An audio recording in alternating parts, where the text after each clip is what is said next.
So you want to purchase a home, but you don't think you're quite ready yet. There's still some stuff that you can do to get involved in the housing market, even if you don't feel like you're ready. Using my experience of being a home buyer, I can teach you exactly what you should be doing. So when the time comes, you actually feel ready and able to make a good purchase. So the first thing you should do is understand the market. Luckily for us, we have a phone which has the ability to download apps, which can allow us to look at homes that are for sale in our current area. By doing this, you will allow yourself to actually understand where the prices are at for homes around you, what different homes look like, and maybe homes that you're more interested in than not. When you download one of these apps and start looking at homes, it's a lot like looking for your next car or looking for your next purchase on Amazon. You can scroll through a bunch of different items. You can look at what they have, what they're priced at, and if the market is going up or down. Over time, if you do this for a couple of months, you'll start to see trends in the market. Maybe a house that used to be in the mid 500s has gone up or has gone down. By understanding which areas you should be looking in and what you want to be located near, you can refine your search and actually go out to these areas and look at them for yourself. There's a lot of different home buying apps on the market, and which one that works best for you is up to you. So I would download a couple, maybe 3 to 5, and work through them and see the different features. They're not all the same. Some show you property lines, some show you a better understanding of the neighborhood that it's in.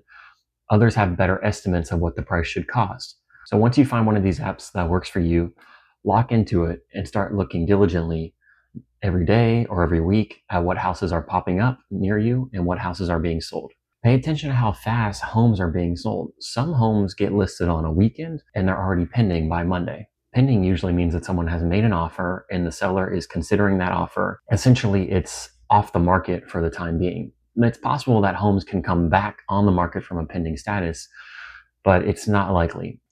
So after you've found a good app that you're using and you're starting to understand the market and you understand this is the areas that I like, the next thing that I would encourage you to do if you are looking to buy a home is to visit those areas in person. This could be so simple, just driving by, looking at the exterior of the house and looking at the neighborhood that it's in or the area that it's located in. So by visiting the areas, you can understand what is this home located in, what's nearby, and what am I in store for if I purchase this home. Again, this goes back to understanding the market too. By visiting the homes in person, you start to realize which areas you truly do like, and you might even stumble across a neighborhood that you find truly exciting. Alongside driving and visiting homes from the street, I would encourage you to go to an open house. Open houses are great. You don't need to pay anything. You don't need to make an offer, and the people want to sell the home to you. You're very welcomed in an open house, even if you're not buying. And you don't need to tell people that unless you want to. You could easily make it out as we're just looking around this area. When you go to an open house, you get to walk through the home. You can actually see what the home looks like, the condition of it. If you find a home online and it has an open house and you're very interested in it, this is something you should definitely pursue. Go out there. You can meet with the realtor. They will usually give you a bulletin on the home and all of the amenities that it has. Another thing that open houses can do is show you the style of the home within that neighborhood.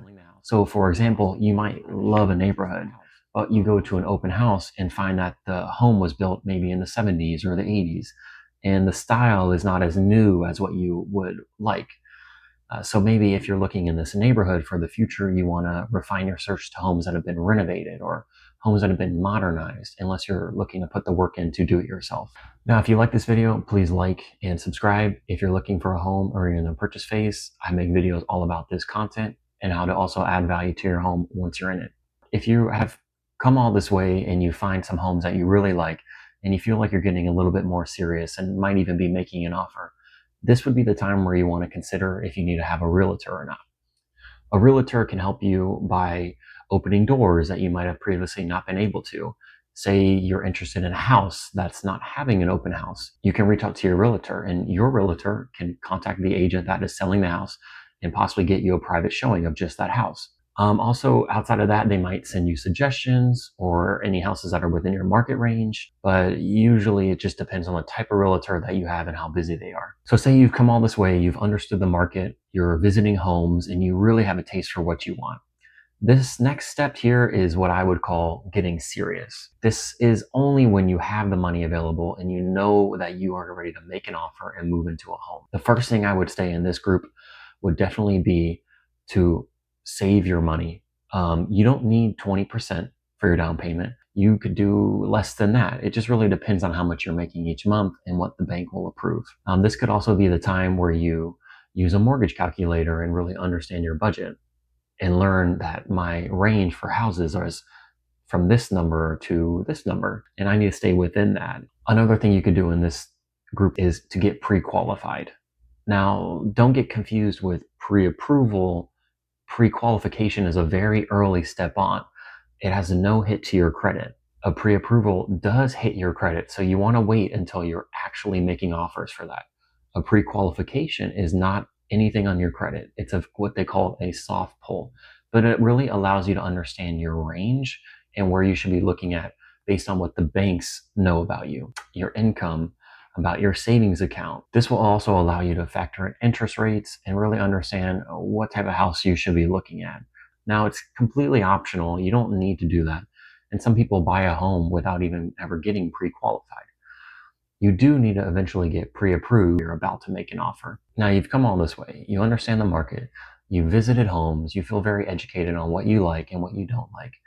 You've even gotten a realtor. You saved enough money for a down payment, and you know exactly your budget and what you can and can't afford. What's the next step in the process?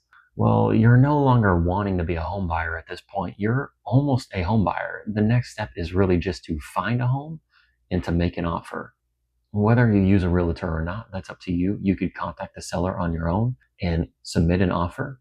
And if you're using a realtor, then they would also help you with that process too. Of course, narrowing down the market, saving your money, and finding the home that you want is probably the longest part of the home buying process. I would say it takes anywhere from a couple months to a year. I know for myself, I spent about a year in this phase. I made a couple offers on a few homes, with most of them being rejected. And then finally, I found a home that I made an offer on and was actually considered by the seller. Once you found a home and you made an offer, there's a lot more steps to this process. So if you're interested in knowing what to do next, I'm going to make a video that details all of the steps of the home buying process from an offer all the way to signing on closing day.